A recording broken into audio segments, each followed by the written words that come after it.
DJ Pat, Takeoff's alleged killer, free on $1 million bond. Damn.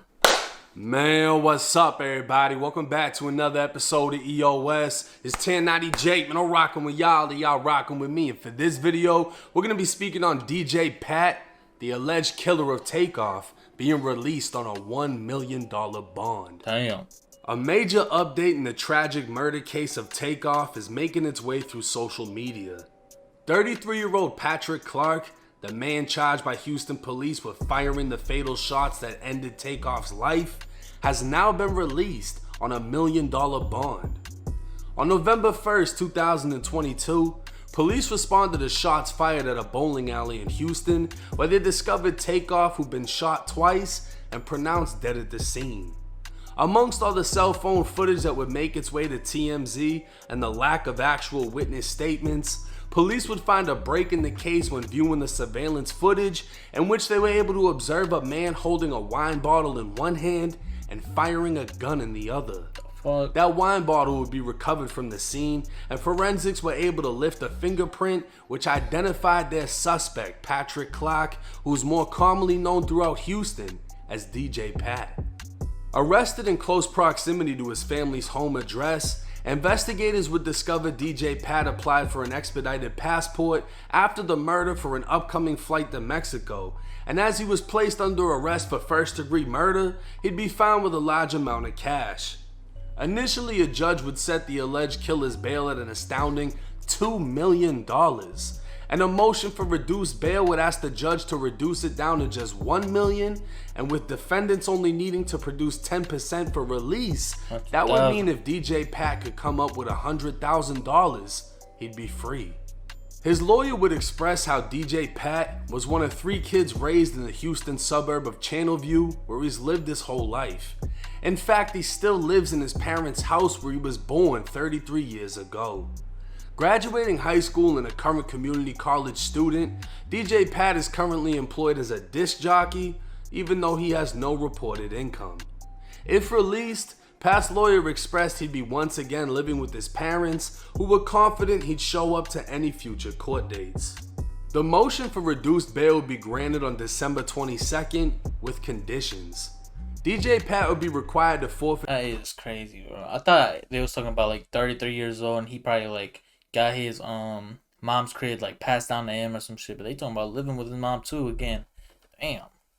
Get your life together, bro. His passport, have no contact with the he probably not even living with her though. family of Takeoff, no contact with Jay Prince Jr. or his family, and no contact with pro boxer Shakur Stevenson or his family. DJ Pat would be required to not possess firearms, submit to random drug tests, wear a GPS monitor, and remain on house arrest. The courts would even go as far as listing his family's address, where he must reside at all times, 24 hours a day. Damn. The danger in this is the man who killed Takeoff, They a know where he beloved at. rapper and multi-millionaire. The fact that DJ Pat is to remain in a publicly listed address for 24 hours a day could potentially mean his life and his family's lives could be endangered, especially knowing he's not allowed to possess firearms and the backing of the Prince family is essentially gone with the no contact conditions. But this wasn't the only problem. DJ Pat's lawyer would ask the courts for financial assistance and hiring a private investigator. Damn. DJ Pat would be listed as indigent, and for those that have never been to jail, this is like jail's version of food stamps, where you're so poor, the jail gives you a free pencil, paper, and stamped envelope so you can at least write a letter to ask for some money. His lawyer would claim his family has exhausted all finances to hire him as a lawyer, who agreed to work for a substantially reduced price. The judge What the fuck is he doing with his life? Yo, so he was mob ties, but he broke as hell. He don't got shit to do. Without the mob ties, he not getting nothing. decided to grant DJ Pat $5,000 towards hiring his own private investigator. Roughly 2 weeks later, and DJ Pat's family were able to secure the $100,000 needed for his release, which has now caused speculation into how they exactly raised the money when Pat had to be granted funds and hire a lawyer at a reduced cost. While many may have ill will towards the man because of who he allegedly killed, that doesn't defeat the fact that DJ Pat may have a strong stand your ground case, as he wasn't the only one armed with a gun that night. But we'll just have to wait and see how this case progresses and the route his defense chooses to take.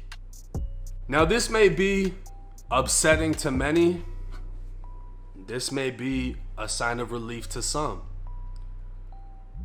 In a lot of different cases, especially when it comes to, you know, like the race politics, oh, how come he got a bail and how come he didn't get a bail? Well, in this case, he got one, right? $2 million reduced down to $1 million, granted $5,000, bonds out for $100,000, killed Takeoff. My biggest issue, if I was him, is the fact that everybody knows where I'm at. With you. If you're smart enough to figure out how to access the court papers, you can get his address. You know what I mean? And it's been out since his initial arrest. But the fact that they're saying, yeah, you're on house arrest, you're not allowed to leave, you're not allowed to have a gun, and you're in that house, it's kind of like up there for anybody that would want to whatever. The only thing that he's more safe in jail. Getting off with, in a sense, is the fact that he has other family members there who can possess guns.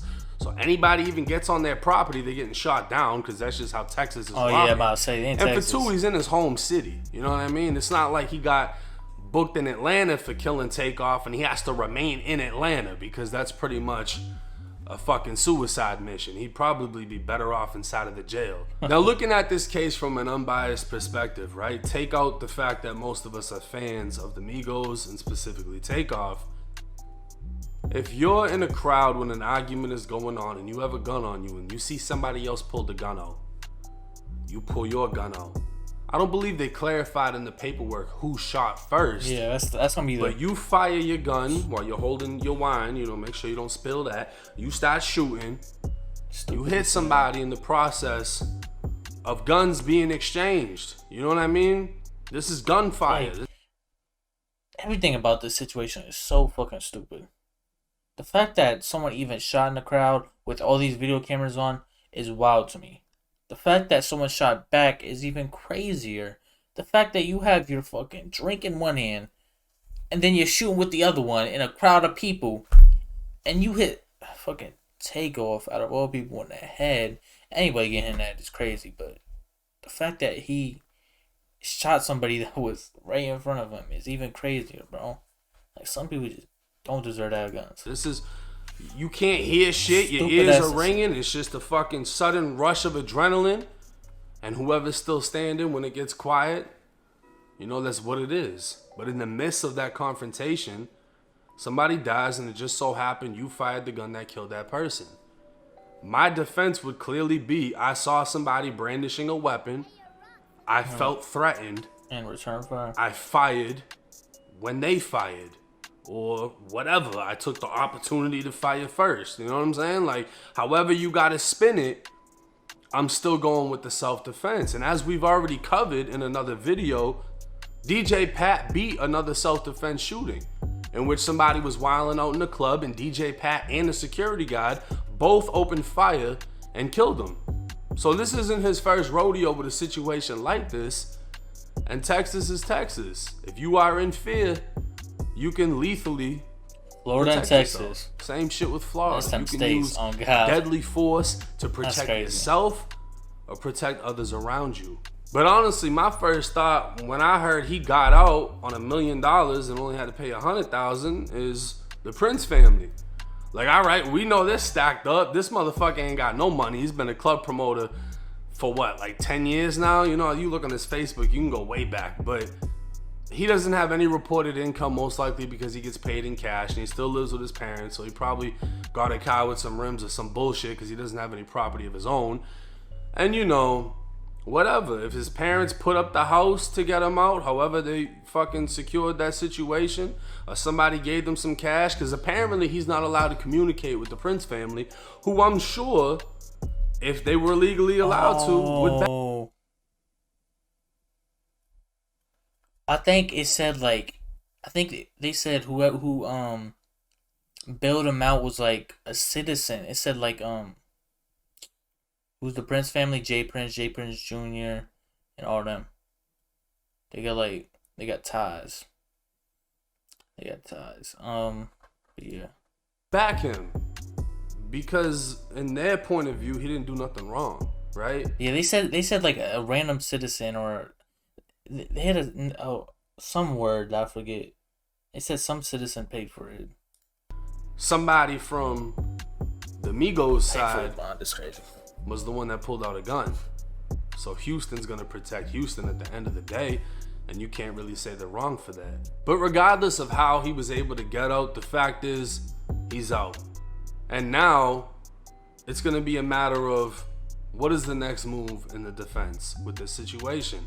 And their next move is gonna literally spell out how the rest of this case is gonna go. If he goes the route of self-defense, you kind of have to stand on that, because when you go the self-defense route, you pretty much admit to everything that you did. You're gonna have to say, yeah, I did this, and yeah, I did this, and that's the reason I did it. And you're gonna have to take that to the door. What I'm surprised about is the fact that he's charged with first-degree murder, because this seems like a second-degree situation. Yeah. First-degree murder is a premeditated murder. Yeah. Second degree would be something just happened and that was the end result. And even in a self-defense situation, if they fully don't go for self-defense, it could even be reduced down to manslaughter. At the end of the day, if you get convicted of a murder and you get 15 years or less, you really got off. But that doesn't mean anybody wants to sign up for 15 years, especially DJ Pat, who's already 33. Damn. But like I said, we're just gonna have to wait and see how this case progresses. It's 1090 Jake. I'm rocking with y'all, and y'all rocking with me. Till next time.